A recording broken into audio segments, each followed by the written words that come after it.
My name is Devon Mihesuah, and I'm the Coralie Beers Prize Professor here at the University of Kansas. I am Choctaw, and I'm also Chickasaw descent.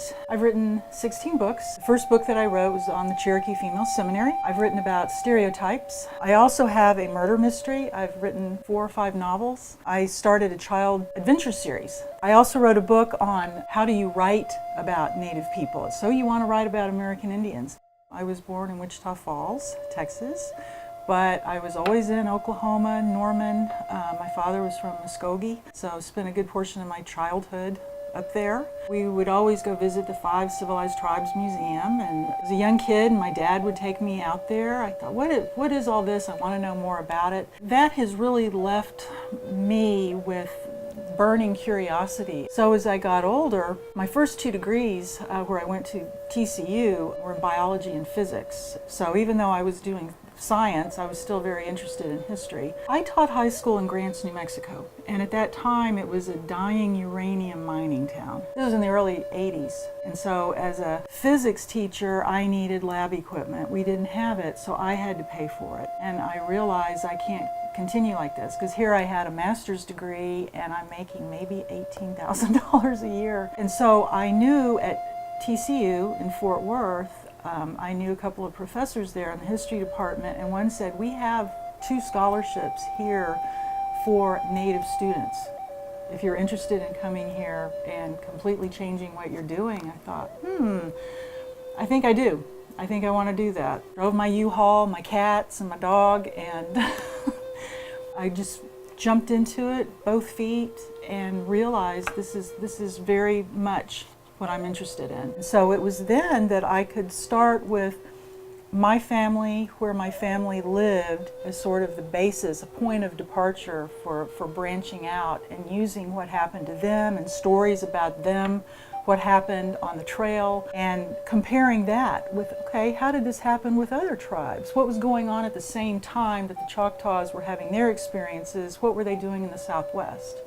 I've written a lot about racism in the academy, challenges, and there's many people who will tell you that there are some extraordinary challenges. I've also realized that writing and writing and writing, that often is not what gets you someplace if you're a minority scholar, and particularly if you're a female. So it's kind of a double whammy if you are a Native scholar and a woman. So many stories of graduate students who had to abandon their master's theses or their dissertation because they had a run-in with their professor who didn't like the direction they were going. If I am going to use oral testimonies, because as we know, didn't initially have a written language, so all this information is passed down from generation to generation, and you are required to remember what your elders tell you. A lot of historians, particularly the old school, they did not think that was the kind of information you needed to focus on. You needed to go to the library. If it's not written down, then it's not really true. The other book that I wrote that came out in 2005, it's called Recovering Our Ancestors' Gardens. And I am a very ardent believer in investigating our traditional ways of eating and our ancient foodways. We didn't used to be sick. We didn't used to have high blood pressure, diabetes, obesity, and now this is an epidemic. It's not just the Choctaws, it's tribes across the country. It's also in Central and South America. This book won the special award of the jury of the World Gourmand Cookbook Awards, and it tied with Martha Stewart and Maya Angelou, and they awarded that in Malaysia. And that was very exciting. But what this book did, the beginning of it, it traced back, what did Choctaws used to eat?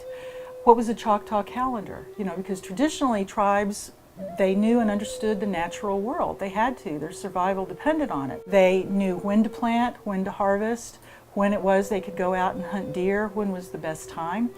They also knew when the hard times were coming. So I also manage the American Indian Health and Diet Project at the University of Kansas, and it is a massive website. I look at the traditional foods that the Choctaws ate. How did they prepare them? And then I try to put a modern spin on it. Choctaw is my identity. So that's how I introduce myself. That is how I refer to myself on any of my books or my articles, or if I'm going to give a speech someplace, they say, send me your bio. Boom, that's the first thing I say. I am an enrolled citizen of the Choctaw Nation. And so being a Choctaw, it puts you in a certain mindset. These are people who have persevered because of just extraordinary circumstances. It's a long, interesting history of people who I think could have just easily laid down and just said, forget it, but they didn't. So now you look at the Choctaw Nation and they are doing so many different things and they're trying to do things for their constituents. I think people look to the Choctaw Nation to see how are they doing that. It gives a lot of confidence. Regardless of what is happening to me, I know who I am, I know who my family is, and that is what makes me Choctaw. And always will be, because you're not going to change that.